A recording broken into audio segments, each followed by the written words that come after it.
Every time we are addressed by a fictional character, we experience a sort of displacement, a particular kind of uneasiness which can only be dispelled if we interrupt the so-called suspension of disbelief. It happens so when the protagonist of Moby Dick tells us, "Call me Ishmael,"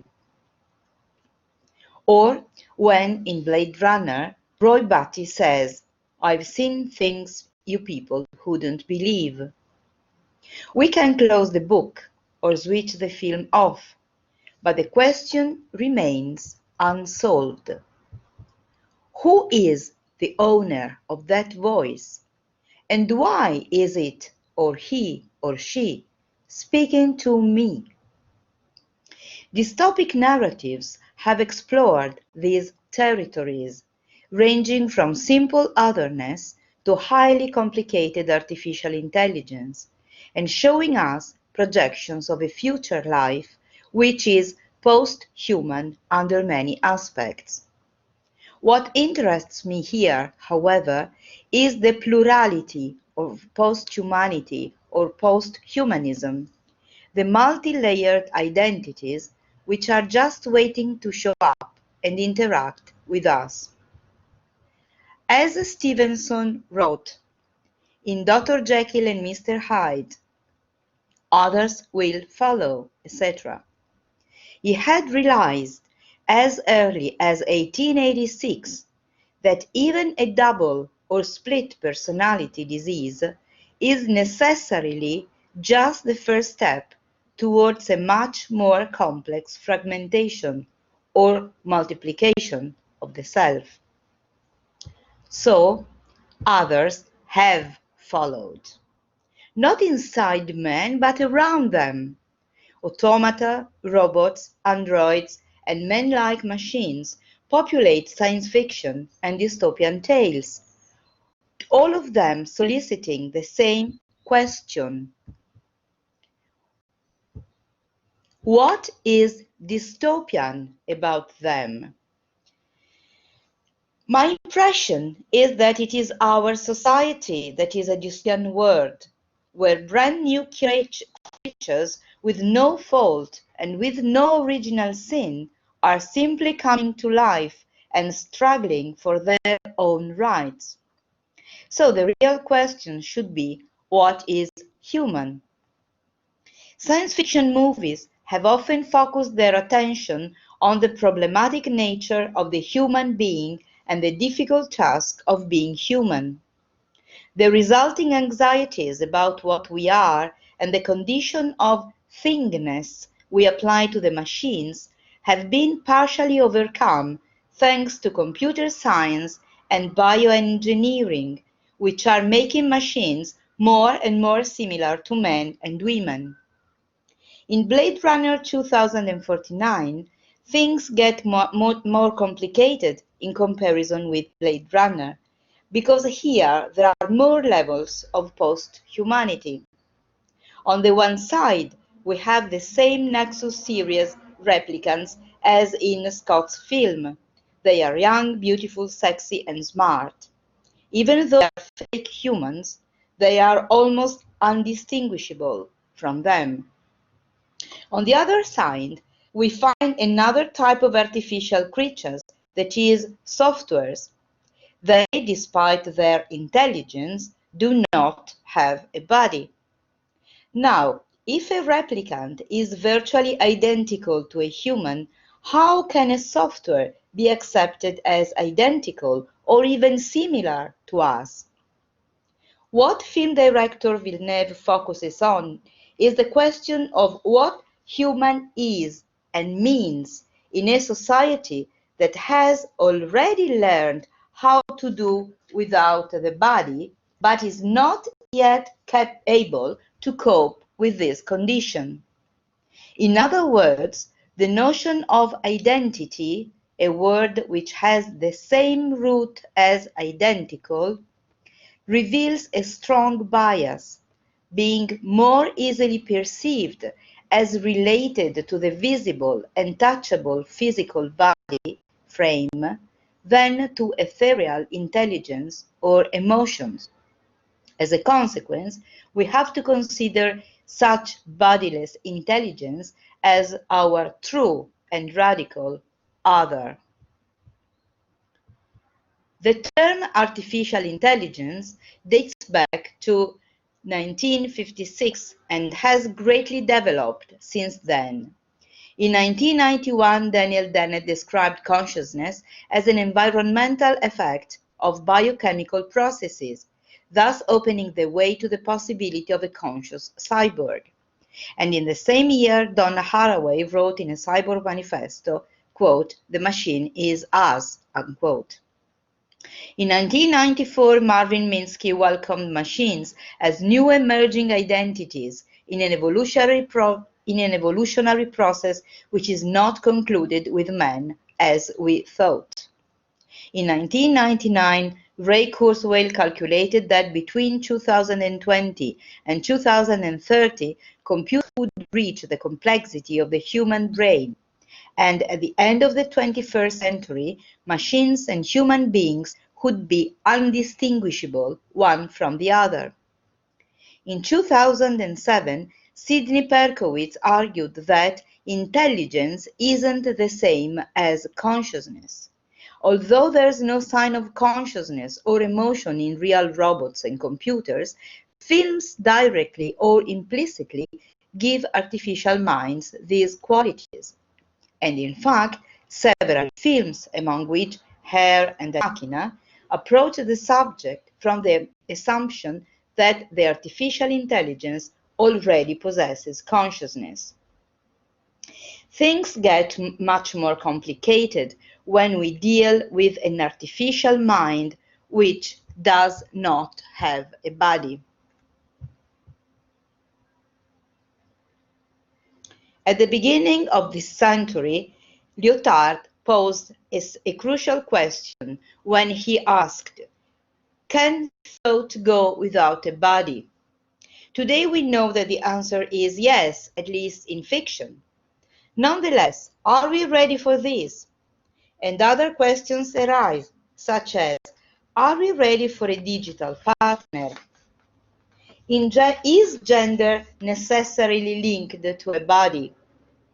What is more dystopic, a robot who wants to be human, or a software that experiences freedom from the limitation of his or her human body? The cases of Her, where Samantha is an operating system endowed with consciousness, and Blade Runner 2049, where Joy is a purchasable holographic companion capable of machine learning, are quite revealing. Both of them have the same purpose: to serve male masters. As Irene Hayter puts it, the images of women in art and science fiction betray a male cultural desire to symbolically control these new female subjectivities. And, as Halberstam wrote as early as 1991, the fact that virtual assistants are often voiced by a woman reinforces gender stereotypes, expectations, and assumptions about the future of artificial intelligence. Gender and patriarchy play, of course, a primary role in our analysis. Donna Haraway convinced us that the cyborg could lead humans out of the trap of gender, being a creature in a post-gender world. And yet, Villeneuve's female characters, both Rachel and Joy, seem to bring us back to a gendered patriarchal world. Not only does the former experience the miracle of being pregnant, but she is punished by dying in childbirth. As for the latter, she only exists when she is switched on by her master. Nonetheless, I believe we are dealing with something more than gender issues. I find the discourse about the body much more interesting and revealing. The body is the arena where a dystopic narrative of the future may coexist with a sublime vision of technology. The fact that Villeneuve thinks that only people are capable of creativity, AI is mechanical, is due precisely to a failed recognition of the possibility of a real collaboration between humans and computers on the basis that the latter do not possess a body. On the contrary, recent examples have shown computers have started to become active participants in creative work, such as the field of design, collaborating with humans to shape the objects and experiences that fill all our daily lives. Moreover, there is a long history around computation and creativity that needs to be addressed. So, what is this topic, and what is sublime in this possible cooperation inside and outside Villeneuve's film? Actually, the two notions are not contradictory. Couchot showed the wonders of the technological sublime when he wrote, "The machine, the robot, the android, solicits the rise of a sentiment of the sublime, a mix of wonder and esteem. Man cannot but admire a machine that can calculate as 1,000 times more rapidly than himself. But softwares take us to a further level of the sublime. We admire rapidity, efficiency, but also immateriality, evanescence. What we feel is true awe, that is a feeling of reverential respect mixed with fear and wonder. And fear is inescapable. If dystopia lies in our fears that the machine, the softwares, will finally dominate us, the reason is because we are obstinate with a desire to give them a body, not in order to make them similar to us, but in order to be able to see them, touch them, and control them. To better understand this point, I shall refer to Ted Chiang's latest book, Exhalation, a collection of short stories, okay, in one of which, entitled The Life Cycle of Software Objects, we find a particular kind of machine called digiens. They are conscious humanoid organisms that can move from data Earth, where they live, to our world, and vice versa. They long for a body, but when they wear one, as they have to in real life, they soon realize it is just a burden for them, a constriction, in comparison with the freedom they enjoy in the digital world. This is something which reminded me of a metaphor used by American poet Delmore Schwartz. In a poem of his entitled The Heavy Bear Who Goes With Me, 1967, he dealt precisely with what he called the weakness of the body, something seen as an obstacle to reach real knowledge, freedom, and the spiritual world. So, if the body is an arena where to struggle for identity, there is a last component which is worth analyzing: memory and memories. They play a leading role in science fiction and in Villeneuve's film as well, providing the durable link that can unite the past with the present and the future. Identity, after all, can do without a body, but not without memories. That is why androids have memories implanted, in order to make them believe they are human, even though they do not have the capacity to understand if such memories are real or not, their own or somebody else's. They simply have to react as humans. If you have real memories, you can have human responses. This is what Rachel's daughter tells Agent K in the film. So fake memories are used to deceive androids and render them more obedient and easy to control. What happens with softwares, on the other hand, is totally different. Softwares are filled with huge archives of data and memory files, not to be allowed to consider themselves as human beings, but just in order to be more performative, efficient, and swift. So again, where does dystopia lie?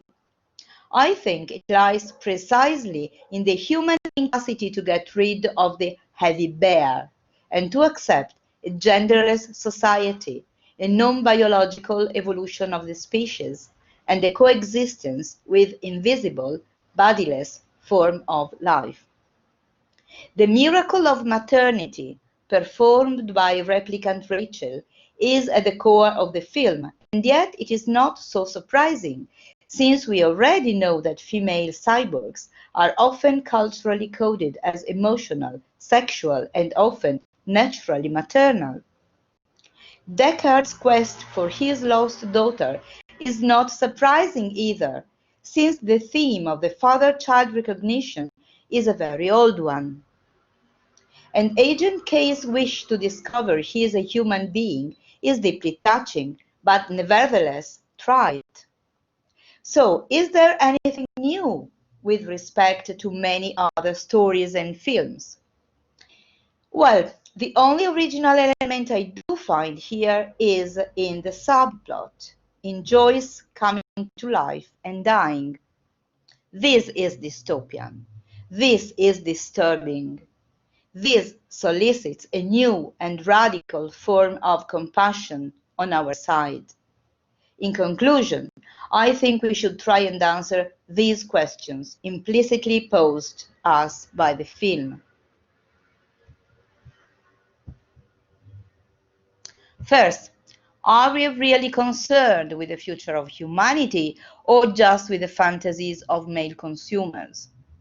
Second, can consciousness and identity just arise from the body? And third, are we ready to accept a bodiless, genderless other? This is precisely what we have to reason on, both in the cinema and in the real world. Thank you.